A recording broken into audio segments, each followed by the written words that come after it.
Hello gamers, back cover channel. நாம் இந்த வீடியோவில் டாமி ஓய்சீட்டில் ஸ்டென்ட்டு தான் பண்ண போகிறோம். அதுக்கு எவ்வளோ அமௌண்ட் தராங்கன்னு தான் பார்க்க போகிறோம். முதல்ல கார் வச்சு செக் பண்ணுவோம். காரில் வந்து தாண்டியாச்சு.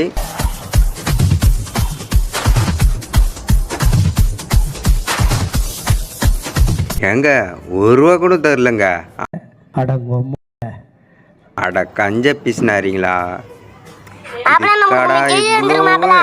சரி, அடுத்து பைக்கை வச்சு நம்ம ட்ரை பண்ணுவோம். பைக்கை எடுத்தாச்சு.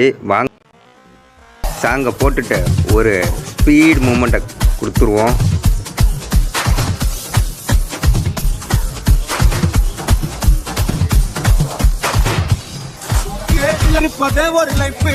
பக்கா ₹72 தான் கொடுக்குறானுங்க. பரவாயில்ல, இதுக்கு இதாச்சும் கொடுக்குறானுங்களே. இன்னைக்கு நான் இவர் முகத்துல ஒரு தேஜஸை பார்த்தேன். எதையும் சாதிச்ச ஒரு சந்தோஷம். அதுக்கு கொடுக்க கூட இல்லையாடா. சரி, ஓகே நண்பா. நம்ம சேனலை மறக்காமல் சப்ஸ்கிரைப் பண்ணிவிட்டு அப்படியே டாஸ்க்கு ஏதாச்சும் உங்களுக்கு தெரிஞ்ச டாஸ்க் இந்த டாமி ஓய்சீட்டில் அதை கமெண்ட் பண்ணிவிடுங்க. அப்படியே மறக்காமல் நம்ம சேனலை சப்ஸ்கிரைப் பண்ணிவிடுங்க.